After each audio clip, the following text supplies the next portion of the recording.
1 Coríntios 12, versículo 1. Amém? Acerca dos dons espirituais, não quero, irmãos, que sejais ignorantes. Vós bem sabeis que eres gentios, levados aos ídolos mudos, conforme ereis guiados. Portanto, vos quero fazer compreender que ninguém que fala do Espírito de Deus diz: Jesus é anátema, Jesus é maldição. E ninguém pode dizer que Jesus é o Senhor, senão pelo Espírito Santo. Ora, há diversidade de dons, mas o Espírito é o mesmo. E há diversidade de ministérios, mas o Senhor é o mesmo. E há diversidade de operações, mas é o mesmo Deus que opera tudo em todos. Mas a manifestação do Espírito é dada a cada um para o que for útil. Porque a um, pelo Espírito, é dada a palavra de sabedoria, a outro, pelo mesmo Espírito, a palavra da ciência, e a outro, pelo mesmo Espírito, a fé, e a outro, pelo mesmo Espírito, os dons de curar, e a outro, a operação de maravilhas, e a outro, a profecia, e a outro, o dom de discernir os espíritos, e a outro, a variedade de línguas, e a outro, a interpretação das línguas. Mas um só e o mesmo Espírito opera todas essas coisas, repartindo particularmente a cada um como quer. Porque assim como o corpo é um e tem muitos membros, e todos os membros, sendo muitos, são um só corpo, assim é Cristo também. Pois todos nós fomos batizados em um Espírito, formando um corpo, quer judeus, quer gregos, quer servos, quer livres, e todos temos bebido de um Espírito. Porque também o corpo não é um só membro, mas muitos. Se o pé disser: porque não sou mão, não sou do corpo, não será por isso do corpo? E se a orelha disser: porque não sou o olho, não sou do corpo, não será por isso do corpo? Se todo o corpo fosse olho, onde estaria o ouvido? Se todo fosse ouvido, onde estaria o olfato? Mas agora Deus colocou os membros do corpo no corpo, cada um deles como quis. E se todos fossem um só membro, onde estaria o corpo? Agora, pois, há muitos membros, mas um corpo. Até aí. Amém. Deus, muito obrigado, Pai, por esse dia. Muito obrigado pela graça e misericórdia do Senhor, que se renovaram sobre as nossas vidas. Ó Deus, quando nós acordamos pela manhã, a graça e misericórdia do Senhor foram derramadas mais uma vez sobre cada um de nós. Nós somos gratos a Ti por isso, ó Deus. Podemos estar aqui, louvar o Teu nome, ó Deus, engrandecer o Teu santo nome e receber mais de Ti, mais da Tua presença, mais do Teu Espírito Santo, mais do Teu Filho Jesus Cristo. Fala aos nossos corações, ó Deus, faz nosso coração uma terra fértil, uma terra macia, para a Tua palavra, ó Deus, que é a semente, poder cair e entrar, ó Deus, e germinar frutos para a eternidade, no nome de Jesus, amém. Os irmãos podem se assentar. Capítulo 12 de 1 Coríntios, a gente lê como um capítulo 12, mas a gente sabe que a Bíblia não foi escrita em capítulos e versículos, muito menos as cartas, As epístolas paulinas ou as outras epístolas eram cartas mesmo enviadas para uma pessoa, é claro, dirigida a um povo, a uma determinada localidade, parte da igreja, para que eles lessem aquela carta. E quando se escrevia essa carta, não dividia capítulo 1, capítulo 2, capítulo 3, muito menos versículos. Paulo, aqui nessa carta, ele faz divisões, Ele trata de um assunto, depois trata de outro assunto, trata de outro assunto, e o capítulo 12, na verdade, ele faz parte de um assunto que se inicia no capítulo 12, capítulo 13 e capítulo 14. Mas toda a carta de Paulo aos Coríntios, ela tem uma função especial. Essa carta de Paulo é chamada pelos estudiosos de a carta problemática, porque é a carta onde Paulo escreve para tratar só de problemas na igreja de Corinto. Hoje pela manhã eu estava falando, às vezes a gente pensa assim, Às vezes a gente escuta ou a gente idealiza que a igreja no primeiro século, a igreja primitiva, era a igreja sem problemas. Era uma igreja onde tudo era perfeito, onde as coisas fluíam com total pureza ou perfeição. Mas a igreja no primeiro século, a igreja primitiva, era uma igreja como é a igreja hoje. Uma igreja que tinha problemas. E a igreja de Corinto era uma igreja cheia de problemas. O povo em Corinto era um povo que tinha problemas nas suas relações. Para entender isso, a gente precisa e tornar um pouquinho. A cidade de Corinto era uma das maiores cidades da Grécia, que fazia parte do Império Romano. Era uma das cidades mais ricas do Império Romano naquela época. Uma cidade que já existia antes de Jesus, mas depois de Jesus, quando Paulo escreveu essa carta mais ou menos uns 20, 22 anos depois da morte de Cristo. 3 anos antes, ele estava nessa cidade. 3 anos antes, ele passou quase 2 anos ali evangelizando nessa cidade. E essa cidade era uma cidade que tinha mais ou menos 650 mil habitantes. Pensa, hoje uma cidade de 650 mil habitantes é uma cidade grande. Naquela época era uma cidade muito grande. Desses 650 mil habitantes, 200 mil eram livres, 250 mil eram livres, 400 mil eram escravos. Então, mais ou menos para cada um livre, existiam 2 escravos. Aí na nossa cabeça, né, quando a gente fala escravos, na cabeça da criança, na nossa cabeça, por causa do nosso país, a gente imagina o negro, né, o escravo vindo da África, mas não, lá na Grécia eram escravos brancos mesmo, eram escravos que eram de outras cidades, né, outros territórios ali perto mesmo, que eram vencidos em guerras e eram levados cativos para ser escravos no país, né, ou na cidade que os derrotava. O Império Romano, no caso, ele conquistava territórios e as pessoas que eram conquistadas nesses territórios ficavam ali como escravos. Então, numa cidade de 650 mil habitantes, 250 mil livres, 400 mil escravos. Mas essa população não era apenas 650 mil. 650 mil era a população fixa. Só que essa era uma cidade comercial. Havia um fluxo gigantesco de pessoas todos os dias fazendo comércio. Essa cidade ficava ali no mar Mediterrâneo.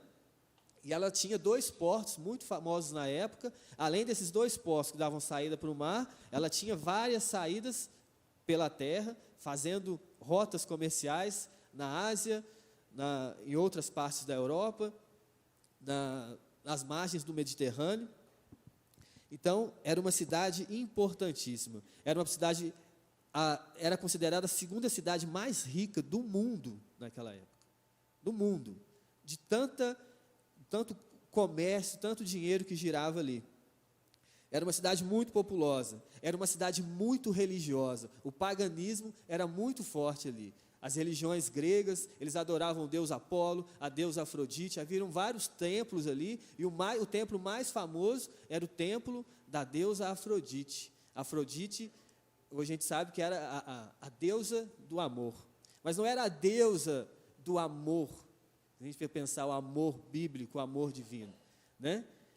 Esse amor era relacionado apenas ao eros, né? O amor erótico. Ou seja, na verdade, ela era a deusa da prostituição. E nesse templo de Afrodite,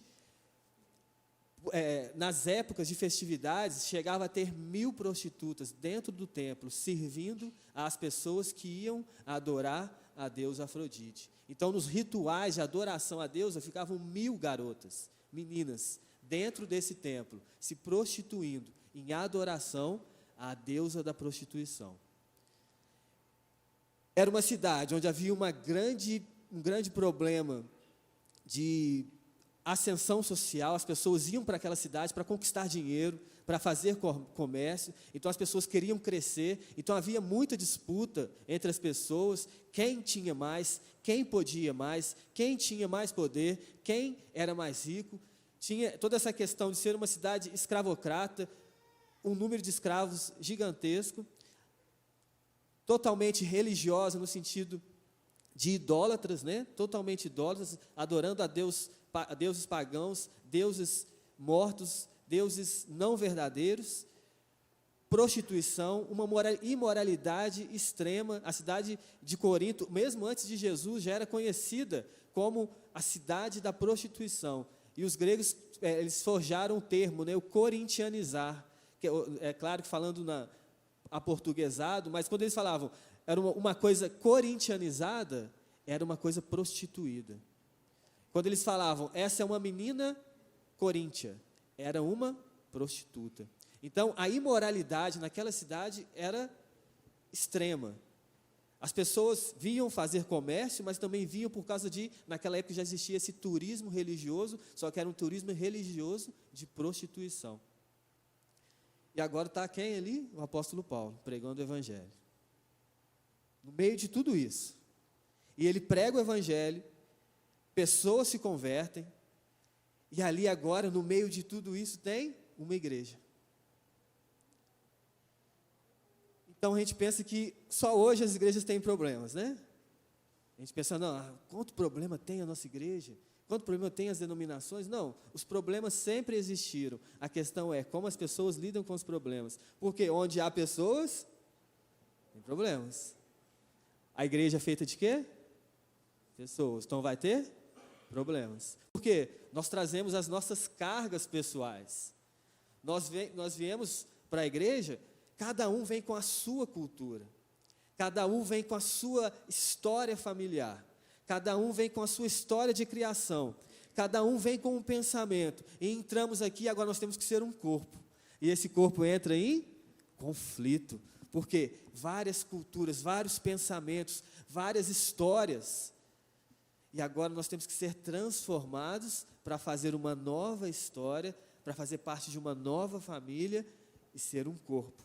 E ali em Corinto, agora há uma igreja, e aquela prostituta que estava dentro do templo, agora ela se converteu, e ela está onde? Na igreja. Aquele que era escravo, ele se converteu, está dentro da igreja. Aquele que era o Senhor, se converteu, está dentro da igreja. Aquele comerciante se converteu, está dentro da igreja. E agora o escravo tem que conviver com o seu senhor, dentro da igreja. A prostituta tem que conviver com aquele que fez um ritual de prostituição com ela dentro da igreja. E o principal que começou a ocorrer ali na igreja de Corinto, que é o que a gente vai tratar aqui, é que eles trouxeram aquilo que eles tinham como valorização do lado de fora, que era a ascensão.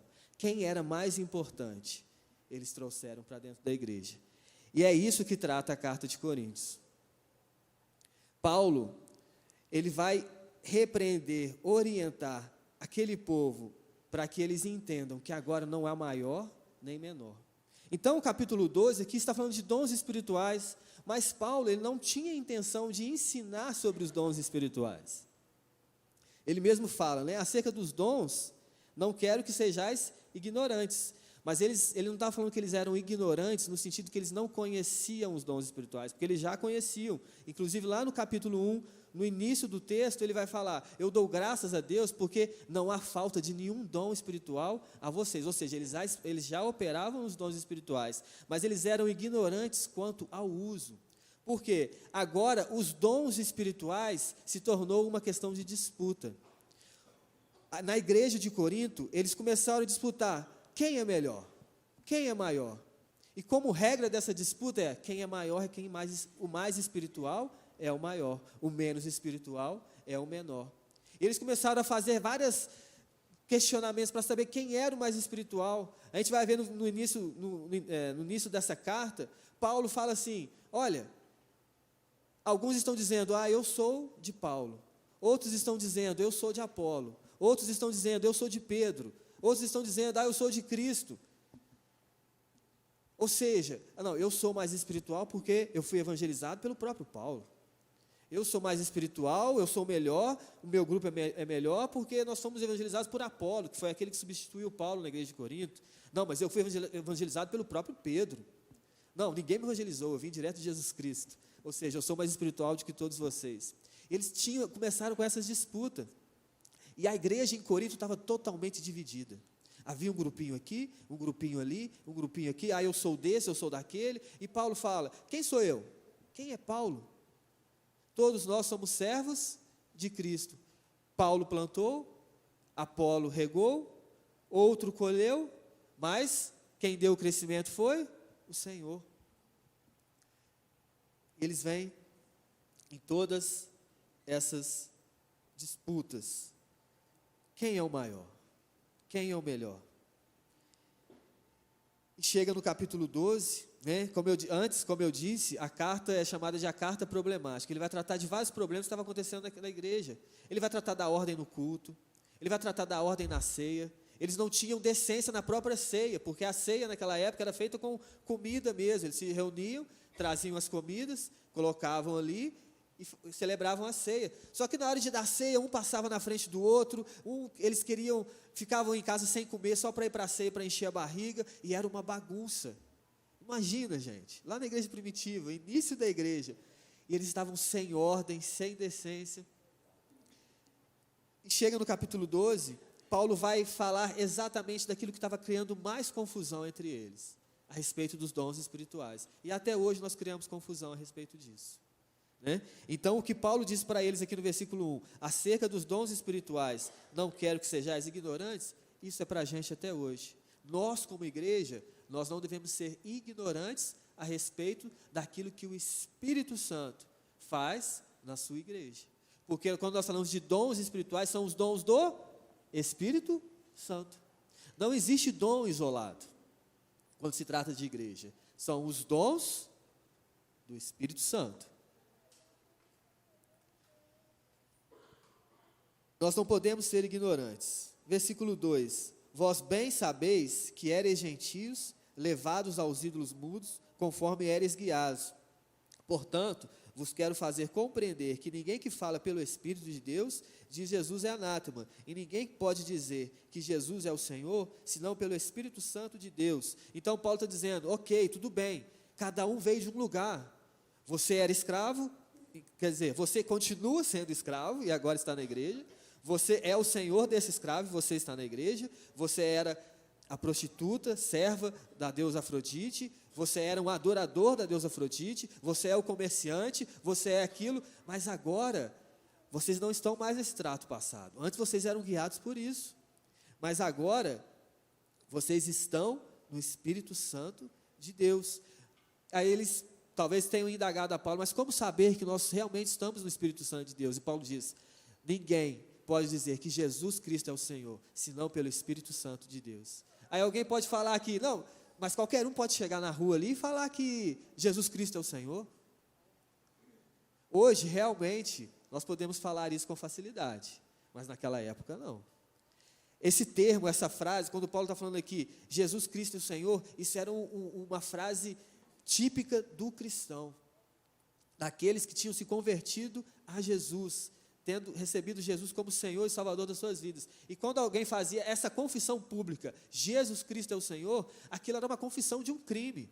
Ele estava se entregando diante de todos, dizendo, eu sou um seguidor de Jesus Cristo. Ou seja, se eu precisar morrer por esse Cristo, eu vou morrer. Então, somente quem realmente estava no Espírito Santo de Deus podia dizer essa frase, porque ele tinha que abrir mão da própria vida. Então, Paulo está dizendo, se vocês dizem que Jesus é o Senhor, então a vida passada de vocês agora acabou. Vocês não vivem mais nesse tipo de competição que vocês viviam antes. Vocês não vivem mais nesse tipo de disputa de quem é maior ou melhor que vocês viviam antes. Agora vocês estão na igreja de Deus, vocês são parte de um corpo. E vocês são guiados pelo Espírito Santo de Deus. Versículo 4.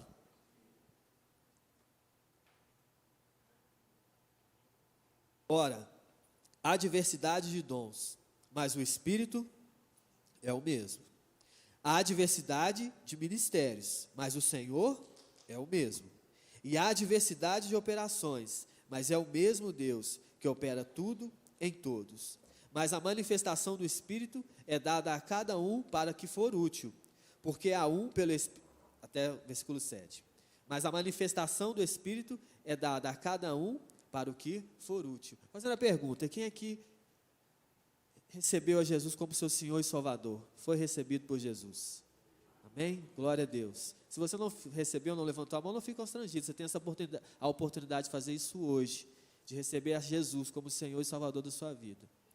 E agora, para aqueles que levantaram a mão, que disseram que Jesus Cristo é o Senhor, você tem um dom espiritual? Você tem um dom espiritual? Vou pedir para levantar a mão. Eu vi o Ben balançando a cabeça ali. É isso mesmo. Alguém pode estar pensando assim, não, eu não tenho. Não, você tem. Você pode até não saber ainda qual é. Você pode até não estar sendo movido nele, mas você tem um dom espiritual. Todos aqueles que tem a Jesus Cristo como Senhor e Salvador da sua vida, recebem um dom espiritual. Por quê? Porque no momento em que você aceita Jesus como Senhor e Salvador da sua vida, você tem a sua vida transformada, você nasce de novo, o Espírito Santo está em você. No momento em que você nasce de novo em Cristo Jesus, o Espírito Santo de Deus está em você. E todos aqueles que têm o Espírito Santo de Deus têm um dom espiritual. Então entenda isso, você tem um dom espiritual. Você pode ainda não entender qual é, você pode ainda não estar movendo nele, mas você tem um dom espiritual. A gente vai ver ainda quais são esses dons. Eu tenho certeza que você vai se encaixar num. A questão na igreja primitiva é que eles estavam colocando os dons como critério para saber quem era mais espiritual ou não. Nós temos conhecimento de alguns dons espirituais. Fala algum para mim, por favor.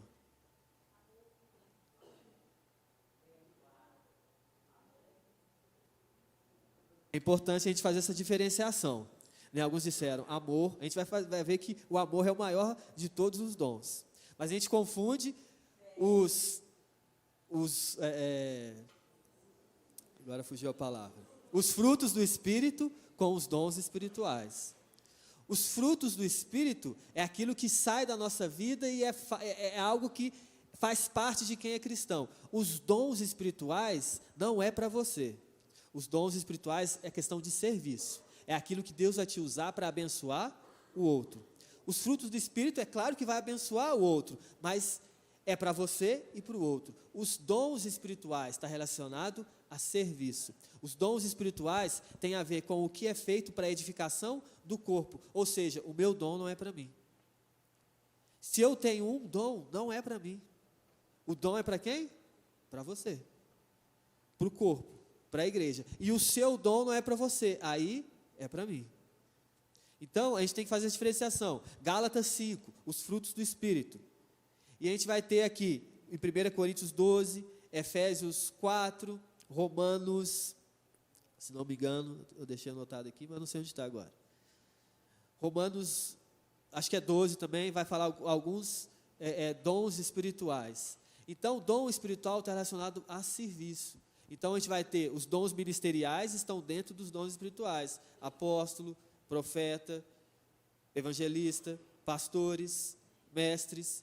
E vão ter os outros, vamos ler aqui agora, a partir do versículo 8. Porque a um é dado pelo Espírito a palavra de sabedoria, isso é um dom espiritual, palavra de sabedoria. A outro, pelo mesmo Espírito, a palavra de ciência. A outro, pelo mesmo Espírito, a fé. A outro, pelo mesmo Espírito, os dons de curar. A outro, a operação de maravilhas. A outro, a profecia. A outro, o dom de discernir os espíritos. A outro, a variedade de línguas. E a outro, a interpretação das línguas. Mas um só e o mesmo Espírito opera todas essas coisas, repartindo particularmente a cada um como quer. Como eu disse, há outras listas de dons que o apóstolo Paulo vai falar. Eu tenho uma listinha aqui que resume e fica mais fácil da gente entender. E eu quero que você, ao escutar essa listinha, que você vê se você se encaixa em algum. Como eu disse, todos nós temos um dom espiritual. O povo de Corinto estava preocupado com aqueles que apareciam mais, com aqueles que davam mais visão, porque eles estavam preocupados em saber quem era o maior, quem era o menor. Então hoje a gente pensa assim, qual o dom maior? O dom maior é o dom do pregador. O pregador é mais espiritual, por quê? Porque o dom dele é melhor. Quem disse que o dom de pregador é melhor?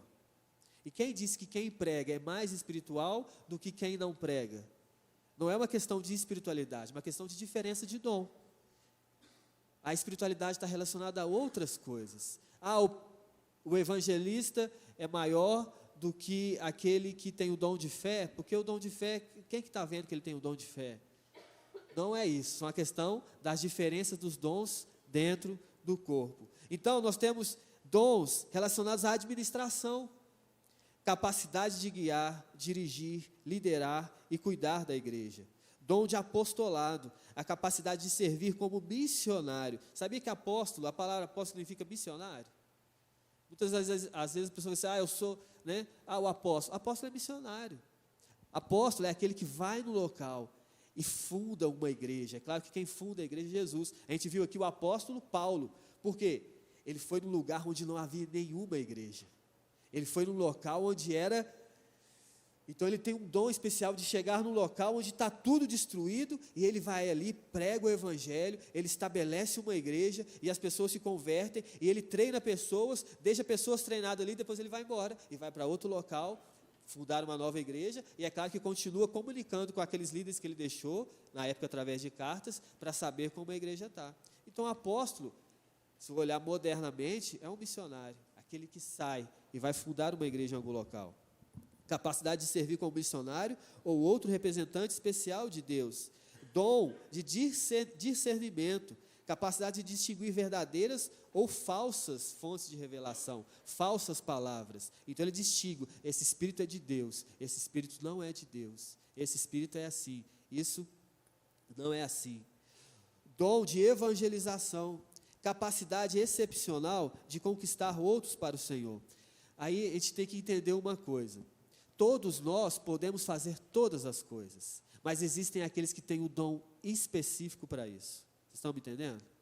Então, aquele que tem o dom de evangelizar, é claro que todos nós temos a missão de evangelizar, mas há aquele que ele tem um dom próprio para isso, e é ele que vai coordenar que nós façamos o evangelismo. É ele que tem essa capacidade de coordenar, de saber lidar, olhar, esse local precisa disso, esse local aquilo. Ele tem o dom de evangelizar, de falar.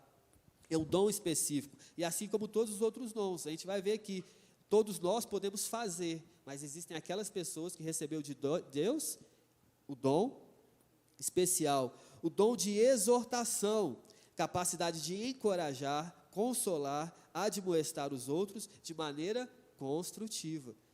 Como eu falei pela manhã, né? A gente pensa, às vezes eu já ouvi alguém falar assim, eu gosto de exortar, porque eu sou sincero mesmo, eu chego e falo. Meu irmão, se você chega e fala, mas você não construiu nada, isso não é exortação. Você pode estar destruindo alguém, você pode estar falando o que você quer, mas a exortação está relacionada à capacidade de encorajar. Quando alguém é encorajado, a capacidade de consolar, de admoestar de maneira construtiva. Se for destrutiva, não é exortação. Dom de fé. Você pensa assim, mas todos nós não temos fé? Esse dom de fé não é o fé da salvação, não é a fé que nós temos em Deus, mas é um dom de fé especial. Tem pessoas que recebem um dom que é uma fé especial, não tem outra palavra para dizer. Quando há uma situação onde ninguém vai crer, essa pessoa ela chega e crê, e ela tem uma fé de persistir em algo, de interceder e de ficar ali, quando todo mundo parou de crer, quando todo mundo já desistiu, essa pessoa ela tem um dom de uma fé especial em momentos de urgência, em momentos críticos, em momentos, né, de crise, momentos de fragilidade, essa pessoa ela se mantém ali numa fé firme. Dom de doação, capacidade de fazer contribuições excepcionais de seus próprios recursos materiais para outros crentes. Ou seja, Deus dá um dom a uma pessoa, e essa pessoa, ela tem liberalidade. Aquilo que ela tem, ela contribui para o crescimento da obra. Normalmente, esse dom vem acompanhado também de uma capacidade de gerir, porque essa pessoa, Deus dá o dom para ela de contribuir, e também Deus dá o dom para ela de fazer prosperar, e dá o dom de gerir bem esses recursos financeiros. Mas ela é uma pessoa dadivosa, ela tem esse dom. Como eu disse, todos nós podemos fazer, mas há pessoas que há o dom especial. Todos nós temos que ofertar, todos nós temos que contribuir, todos nós temos que olhar a necessidade dos outros, mas há pessoas que têm um dom especial para isso, né? O dom da hospitalidade. Eu falei que pela manhã, eu não sou uma pessoa eu não sou hospitaleiro. Fala assim, mas você não gosta de receber as pessoas? Não, é porque eu sou sossegado demais, e eu gosto de ficar no meu cantinho. Então muitas vezes as pessoas, né, às vezes vai na minha casa, ou eu vou na casa de alguém, às vezes eu sento lá e fico lá quietinho, não dou atenção para a pessoa, eu não tenho mas tem gente que tem o dom de ser hospitaleiro, que a pessoa chega na casa dele e fica assim, como se estivesse no hotel 5 estrelas, e a pessoa recebe bem. Isso é um dom de Deus, né? Porque às vezes as pessoas vem um estrangeiro, um viajante, ela precisa ser bem recebida. é o dom de hospitalidade, capacidade de receber os viajantes que necessitam de alimento e abrigo. Dom de misericórdia, capacidade de oferecer consolo e bondade aos aflitos. Aquela pessoa que não consegue ver ninguém passando por algum sofrimento e ela ficar sem fazer nada. Né? O dom de misericórdia, ela vê alguém numa aflição, né? Às vezes a aflição que a própria pessoa construiu. Porque o que é a misericórdia? Né? Às vezes a gente vê uma pessoa que está sofrendo porque ela mesma fez o errado, e a gente fala, mas está vendo, você está só, né, colhendo aquilo que você plantou. A pessoa que tem misericórdia, não, mesmo que seja um problema que a própria pessoa construiu, ela vai lá e consola, dá uma orientação, procura ajudar, dom de misericórdia. Milagres e curas, todos nós devemos orar por cura? Sim. Todos nós devemos orar pelo milagre? Sim, mas há pessoas que recebem de Deus um dom especial para isso, para orar por cura, para orar por milagres. Capacidade de realizar atos de cura e de restaurar a saúde sem o emprego de meios naturais. Pastor e mestre, capacidade de liderar, proteger, guiar, ensinar e cuidar dos membros do corpo de Cristo. Profecia, capacidade de entender e comunicar uma mensagem imediata de Deus ao seu povo. Aí entendam aqui algo, né? Que a gente tem que entender. A profecia bíblica está relacionada ao que uma pessoa, um homem ou uma mulher recebem uma mensagem, um direcionamento de Deus para dar ao seu povo. A profecia bíblica, ela não está ligada à questão de falar algo individualmente. No Velho Testamento ou no Novo Testamento, na igreja primitiva, quando o profeta falava algo, ele fala ao povo. Porque o profeta, ele recebe uma mensagem de Deus para ser dirigida para o bem comum. Aí alguém pode perguntar, mas Deus não fala individualmente? É claro que fala, mas a gente tem que entender as diferenças. A profecia, o dom de profecia, Deus pode falar individualmente, mas essa é a exceção, não é a regra. A regra, o profeta, ele fala direcionado ao povo. No Velho Testamento, a gente vê os profetas, eles lançavam a mensagem para o povo. Havia situações que o profeta chegava em uma pessoa específica, mas essa pessoa, ela tinha uma responsabilidade sobre o povo. Então o profeta chegava no rei. Por quê? O rei, ele tinha uma responsabilidade sobre o povo. Então o profeta falava para o rei, para que o rei tomasse atitude, para que o povo não perecesse. O profeta chegava no sacerdote, que tinha uma responsabilidade sobre o povo. O profeta falava com a igreja. Aí como de manhã alguém depois do culto me perguntou, mas eu recebi uma palavra, isso não foi uma profecia? A gente tem que entender, biblicamente, a profecia está relacionada a uma palavra geral. A gente aprendeu muito errado e hoje fizeram uma confusão que as pessoas ficam até dependentes. Não, mas eu recebi uma profecia e outros ficam assim, mas Deus não me ama, Deus não gosta de mim porque Ele deu uma profecia para aquele e não deu para mim. Deus não falou diretamente comigo, e eu fui no local e Deus não falou comigo, não me deu uma profecia, porque a profecia tem que ser geral. Eu falei com a pessoa hoje pela manhã, olha, provavelmente é porque a maioria das pessoas, elas pensam que estão agindo como profeta, elas pensam que estão trazendo uma profecia, mas porque ela não entendeu o dom que ela tem. Porque quando eu falo individualmente, a gente volta lá atrás, é o dom de exortação. A pessoa, quando eu vou chegar individualmente, vou lançar uma palavra, olha, Deus está falando comigo para te falar isso, isso e isso. Isso não é a profecia. Isso não é o dom de profeta, isso é o dom de exortação. Por quê? Exortação é encorajar, exortação é consolar, admoestar. Ou seja, então a pessoa, ela deve ter o dom de exortação e está falando de forma geral. Não estou falando que tal pessoa não tem o dom de profecia, mas a profecia bíblica, ela é falada de forma geral, um ensino geral para o crescimento de todo o corpo, para o crescimento da igreja. Aí alguns podem falar assim, mas eu tive essa experiência. Nós devemos focar, meus irmãos, no que a palavra de Deus diz. O grande problema que nós temos hoje na igreja é que a maioria das coisas que são ensinadas são focadas na experiência pessoal e não da palavra de Deus. Mas deve ser o contrário. Primeiro nós aprendemos a palavra de Deus, depois a experiência pessoal. Muitas vezes nós nos convertemos e nós somos ensinados baseado na experiência pessoal de alguém. Ah, vem cá que eu vou te ensinar porque eu vivi isso e Deus me falou isso, e a pessoa está ensinando para o outro só a experiência pessoal.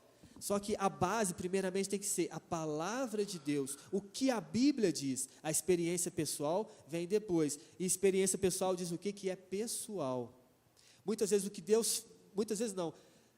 todas as vezes, o que Deus está falando com você, aquilo é para você. Não é uma questão que tem que se tornar regra, que vai gerar algo geral para toda a igreja. Então, Deus falou algo comigo. Paulo, faça isso. Se Deus falou comigo, eu vou fazer isso. Eu não posso chegar e pegar a minha experiência pessoal e falar, todos vocês têm que fazer isso. A não ser que isso esteja na palavra de Deus. Vocês estão me entendendo? A experiência pessoal, a gente tem que pensar primeiramente que ela é pessoal. A nossa base é a palavra de Deus. Profecia. Serviço. Capacidade de identificar as necessidades de outros e ajudá-los a enfrentá-las. É aquela pessoa que olha algo, uma necessidade, e fala, está precisando disso. E ela vai não só ver a necessidade, mas ela age na necessidade. Ela serve, ela vai lá e faz alguma coisa, e corrige, e trabalha o dom de serviço. Ensinar, capacidade de entender, a pessoa lê, entende o que está escrito, entende a revelação de Deus e ela aplica essa revelação na vida diária das pessoas. É a capacidade de ensinar. Línguas, capacidade de falar em linguagem desconhecida, ou seja, uma linguagem espiritual. Interpretação de línguas, capacidade de entender e explicar as palavras de alguém que fala outras línguas. Aí eu vou falar esses dois dons juntos. Por quê? O dom de língua sozinho é o único dom que não é para o outro. Paulo vai falar isso, no capítulo 14, né? Mais para frente ele vai falar. O dom de língua, de todos os dons espirituais, eu disse, né? Os dons espirituais não são para mim, é para o corpo, é para a edificação do corpo. O dom de línguas é o único dom que não é para o outro, é para mim mesmo, se ele estiver sozinho. Então, quando nós oramos em língua, aquilo é para a nossa edificação pessoal. Né? Eu entendo assim, né? A Bíblia diz que o Espírito de Deus, ele intercede por nós com gemidos inexprimíveis. Então, quando nós estamos orando numa língua estranha, né, é o próprio Espírito Santo de Deus intercedendo por nós mesmos, como gemidos inexprimíveis. Então, orar em língua é para mim. É para o meu crescimento pessoal. Por isso que Paulo vai falar, olha, então na igreja, orar em línguas deve estar relacionado junto com interpretação de línguas. Ele fala, não proíba as pessoas de orar em línguas, mas deve ter isso, né? Nós podemos orar em línguas, mas a gente tem que entender que orar em línguas é para mim. É para minha edificação pessoal. Agora, se estiver junto com interpretação de línguas, aí já abençoa toda a igreja. Porque um ora em língua, o outro que tem o dom de interpretação de língua vai interpretar aquilo que Deus está falando para que toda a igreja seja edificada. E Paulo fala aqui no capítulo 14, então eu prefiro falar 5 palavras que todos vocês entendam na língua de vocês, do que falar 1000 palavras em línguas. Porque se eu falar 1000 palavras em línguas, mas não tiver intérprete, ninguém vai ser edificado. Então, dom de língua é o único que é pessoal. Se estiver junto com o dom de interpretação de línguas, aí é para edificação da igreja. É tão simples, mas a gente gera tanta confusão, porque está tudo aqui. Paulo falou tudo a respeito disso. Né? A gente gera tantas confusões desnecessárias. Basta ficar com o que a própria Bíblia diz.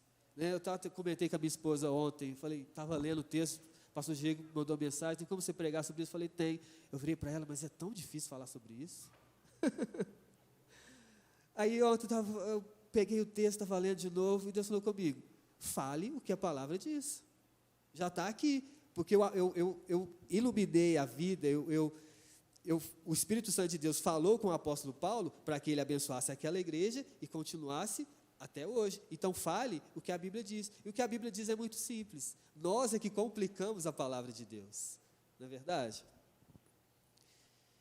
Então, como eu disse, todos nós temos um dom. De todos o que eu disse aqui, eu tenho certeza que você se identificou com algum. Amém? Tenho certeza. Tenho certeza que você se identificou com algum. E eu pergunto, qual dom é melhor?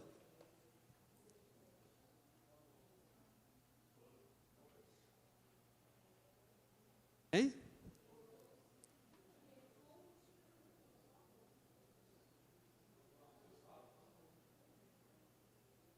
Ih, a gente não adianta não. De todos esses dons que nós lemos aqui, não tem um maior, um melhor, maior. Qual parte que é melhor do seu corpo? Vou mudar a pergunta. Qual parte do seu corpo que é melhor? Oi? Todas, né? Como eu disse aqui pela manhã, alguém que não tem algum dedo do pé, meio perguntar assim, né? Mas é incomum, mas eu já conheci uma pessoa que não tinha o dedinho do pé. Você mexe no seu dedinho, o dedinho do pé, o mindinho lá. Parece inútil, não parece? Porque fica um dedinho lá no cantinho, ele é pequenininho, quase não mexe direito, cresce unha, mas parece que não tem utilidade nenhuma. Tem. Se você tirar o dedinho do seu pé, você vai perder o equilíbrio. Uma pessoa que não tem o dedinho do pé, ele vai ter uma falta de equilíbrio, porque todos os dedos do pé faz que nós tenhamos todo esse equilíbrio. Se você perder um dedinho, um dente não faz falta, tira um dente para você ver se não vai fazer falta. Tira o dedinho da mão, para você ver como que a sua pegada vai ser diferente. Então, pensando nesse dedinho do pé, se eu inutilizar um dedo pequeno, o que acontece com o meu corpo? Perde o equilíbrio. Então, qualquer um de nós aqui, como eu disse, todos nós temos um dom espiritual. Se você inutilizar o seu dom, todo o corpo perde equilíbrio. Se você disser assim, mas o meu dom é tão bobo, mas eu faço isso, mas isso... Se você inutilizar o seu dom, todos nós, como igreja de Deus, perdemos o equilíbrio. Por mais simples que pareça esse dom, por mais simples que pareça, eu tenho o dom de serviço, eu gosto de arrumar as coisas, mas que diferença isso faz na vida da pessoa? Se você parar de fazer o que você faz como serviço, vai fazer falta e vai gerar desequilíbrio. Não há dom melhor do que o outro, porque todos os dons são para edificação da igreja. Edificação de todos nós. Eu edifico vocês com o dom que eu tenho, você me edifica com o dom que você tem, e o que está do seu lado te edifica com o outro dom, e assim nós nos completamos. E Paulo está orientando a igreja de Corinto lá, gente, vocês estão discutindo coisas tão... Vocês não vivem nessa competição mais, não há maior ou melhor. Todos os dons são importantes. Então, meu irmão, não inutilize seu dom. Minha irmã, não inutilize seu dom. Você tem. O Espírito Santo de Deus está em você. Ele está aí. Você crê em Jesus Cristo, o Espírito Santo de Deus está aí. Você tem uma nova vida. Por quê? Antes nós tínhamos um espírito morto, agora nós temos um espírito renovado, nascido de novo. E nesse espírito nascido de novo, nós recebemos o Espírito Santo de Deus. Então, os dons do Espírito, cada um tem um. E por que eu recebi esse dom? Porque Deus quis. Vai falar aqui,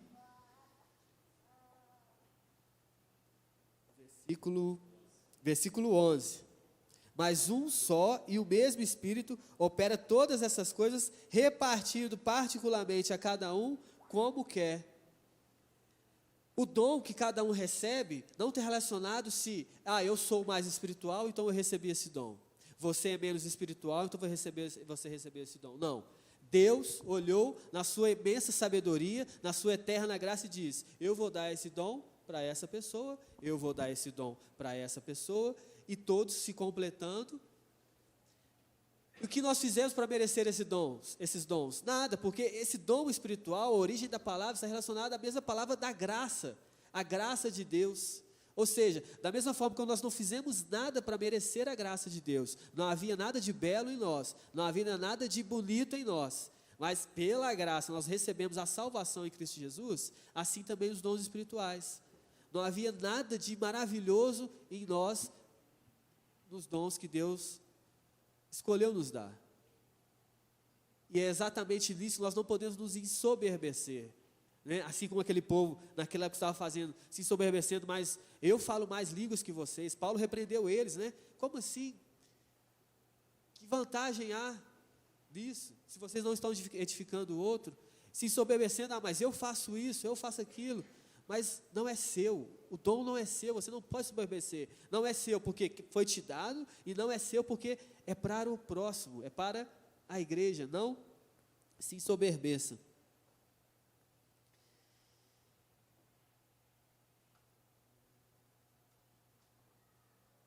A gente vai pular lá para o versículo 27. Ora, vós sois o corpo de Cristo, e seus membros em particular. E há uns, pois Deus na igreja, primeiramente apóstolos, em segundo lugar profetas, em terceiro doutores, depois milagres, depois dons de curar, socorros, governos, variedade de línguas. Porventura são todos apóstolos? São todos profetas? São todos doutores? São todos operadores de milagres? Têm todos o dom de curar? Falam todos diversas línguas? Interpretam todos? Paulo está fazendo perguntas aqui, mas essas perguntas já têm implícito o quê? A resposta. Ele está falando o quê? São todos apóstolos? Não. São todos profetas? Não. Todos têm o dom de curar? Não. Aí ele fala no versículo 31, portanto, procurai com zelo os melhores dons. Aí fala assim, mas como assim?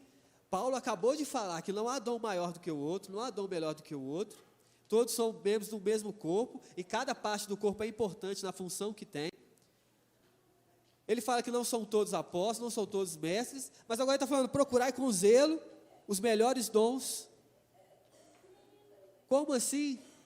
É porque quando Paulo está falando aqui, procurai com zelo os melhores dons, ele não está falando para indivíduos. Ele não está falando, olha, você, Diego, procure o melhor dom.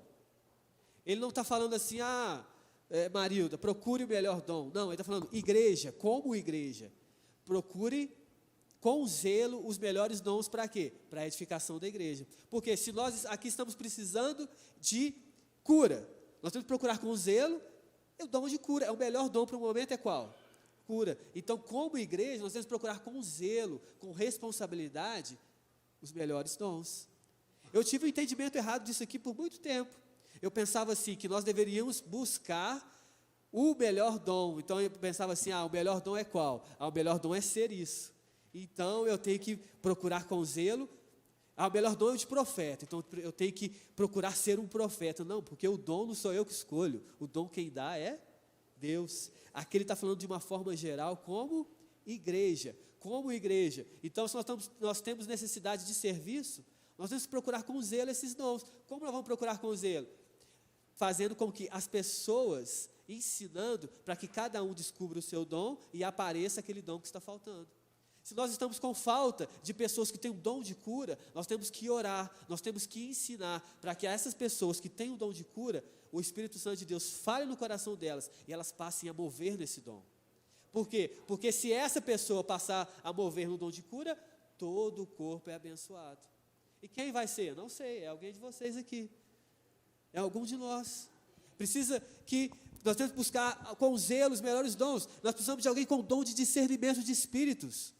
Nós temos que ensinar para que essa pessoa, ela aprenda de Deus e Deus fale no coração dela e ela manifeste nesse dom do Espírito Santo de Deus para que todos nós sejamos abençoados. Quem é essa pessoa? Eu não sei, é Deus que sabe. Qualquer um de nós que estamos aqui. Precisamos de pastores. Quem são? Não sei. Evangelistas, mestres, operação de milagres, misericórdia. Quem são? Estão aqui. O dom de doação. Quem são? Estão aqui. Nós vamos buscar com zelo, como igreja, esses dons, ensinando, mostrando para pessoas que você é útil na casa de Deus. Todos nós somos úteis. Por quê? Por menor que nós sejamos, um dedinho mindinho, pequeno, se um de nós deixarmos de fazer aquilo que Deus nos chamou, o corpo perde o equilíbrio. E um corpo desequilibrado é um corpo com problemas. É o que estava acontecendo na igreja de Corinto. Então, muitas vezes nós pensamos, por que nós estamos com problemas? Porque algum de nós está deixando de exercer o dom que Deus chamou para fazer. Se nós estamos desequilibrados, tendendo mais para um lado e menos para o outro, é porque há muita execução de um dom de um lado e há pouca execução do outro. Então, quando há muita execução de um lado, o que acontece? Fica desequilibrado. Então, se eu for num lugar onde só há profecia, há desequilíbrio, porque a igreja não foi feita para ter só profecia. Ela foi feita para ter profecia, evangelismo, ensino, oração. Se eu vou numa igreja onde só há cura, está desequilibrado. Porque a igreja não foi feita para ter só cura. Ela foi feita para ter cura, ensino, profecia, evangelismo, misericórdia. Então, o que gera os problemas na igreja hoje é o desequilíbrio, porque nós não exercemos todos os dons que Deus nos deu. E por que nós não exercemos todos os dons que Deus nos deu? Porque nós ainda valorizamos alguns dons mais do que os outros. A igreja brasileira, a igreja mundial, ela é desequilibrada, porque já passou 2000 anos, desde que Paulo escreveu essa carta aos Coríntios, e nós continuamos valorizando alguns dons mais do que os outros. Bom é o dom de louvar, quem canta, e aí todo mundo tende para o dom de louvor. Vai ficar desequilibrado, porque a igreja não é feita só de louvor. Não, é só o dom de pregação que é o mais importante. Ok, mas a igreja não é feita só de pregação. É esse aqui que é o mais importante, é o evangelismo. Então vão ficar só evangelizando. Não, mas a igreja não é feita só de evangelismo. Um corpo equilibrado, cada um exercendo a sua função. E toda a igreja é abençoada. Abençoada. Versículo 31. Portanto, procurai com zelo os melhores dons, e eu vos mostrarei um caminho ainda mais excelente. É muito ruim essa parte da Bíblia ser dividida em capítulos, porque aqui é uma coisa só. Quando eu era jovem, não era convertido, eu gostava muito de uma banda, não vou falar o nome, e cantava uma canção, e eu falava assim, nossa, esse compositor é o cara, olha que letra que ele escreveu. E depois, quando me converti, eu descobri que a letra não era dele, ele pegou da Bíblia, né? E era o quê? Paulo ensinando para aqueles irmãos, olha, vocês estão preocupados com os dons, vocês estão preocupados qual é mais importante. Então se vocês não entenderam tudo que eu falei ainda, então entendam isso. Ainda que eu falasse as línguas dos homens e dos anjos, e não tivesse amor, seria como o metal que soa, ou como o sino que tine. E ainda que tivesse o dom de profecia, e conhecesse todos os mistérios, e toda a ciência, e ainda tivesse toda a fé, de maneira tal que transportasse os montes, e não tivesse amor, nada seria.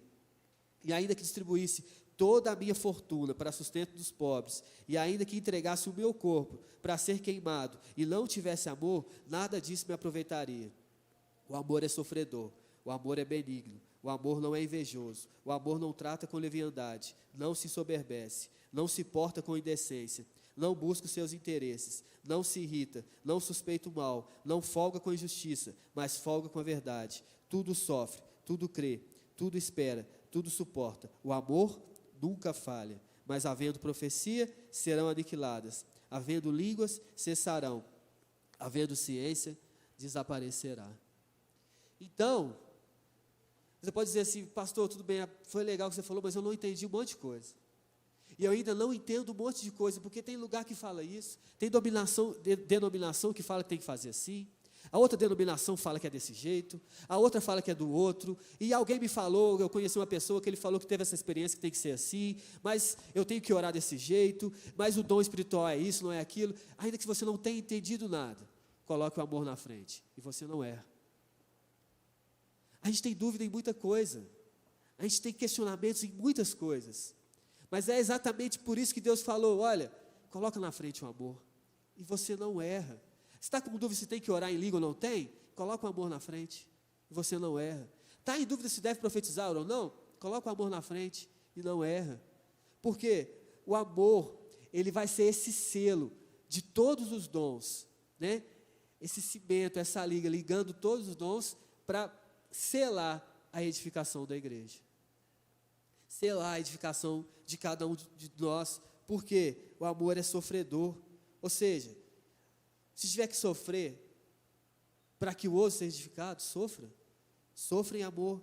Ele é benigno, não é invejoso, ou seja, não há disputa, Na igreja de Deus não há disputa, é por amor. Não trata com leviandade, não se ensoberbece, não porta com indecência. Ou seja, você está com dúvida se você deve fazer ou não? Está com ordem? Está com decência? Porque o amor, ele é decente. Ele não porta com indecência. Indecência aqui não está relacionado só à questão de corpo, de vestimenta, né, de questão sexual, não. É indecência relacionada à ordem, né, já viu? Ordem e decência, né, que nós temos que ter na igreja, como corpo, em qualquer lugar. Então a gente tem que pensar, isso que eu estou fazendo é de Deus ou não é?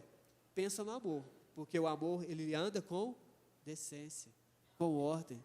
Ah, mas isso que a pessoa está fazendo é de Deus ou não é? Não fique preocupado em julgar, haja em amor. O que o amor faz?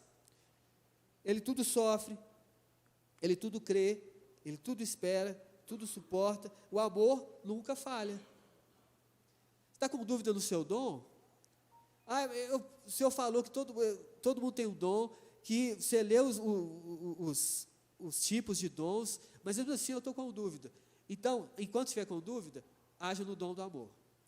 Porque se todos nós agirmos no dom do amor, automaticamente nós vamos estar agindo no nosso dom que Deus nos chamou. Ainda que você não saiba qual é. Você vai estar agindo no seu dom, mesmo sem saber que você está agindo nele. Porque você está vivendo em amor. A gente não pode esgotar os dons, né? Falar assim, é tudo isso? Não sei, é o Espírito Santo de Deus. É o Espírito Santo de Deus que dá os dons para a edificação da igreja. O Espírito Santo, diz a palavra aqui, que ele se manifesta da forma como ele quer. Então, até coisa que a gente pensa que não é dom, pode ser, se é para a edificação da igreja. Se alguém está fazendo algo que é para edificação, aquilo é um dom. É um dom espiritual. Porque nós não poderíamos fazer nada de bom para os outros, se não fosse pelo Espírito Santo de Deus. Então, tudo de bom que nós fazemos é um dom espiritual.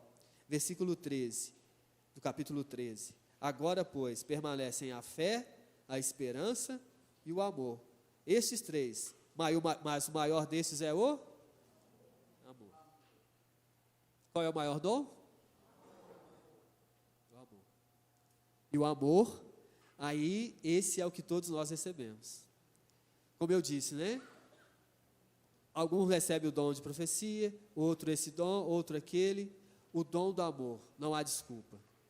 O dom do amor, todos nós recebemos. E todos nós devemos nos mover nele, agir nele. Porque esse amor não falha. Versículo 1 do capítulo 14, aí Paulo continua. Segui o amor e procurai com zelo os dons espirituais.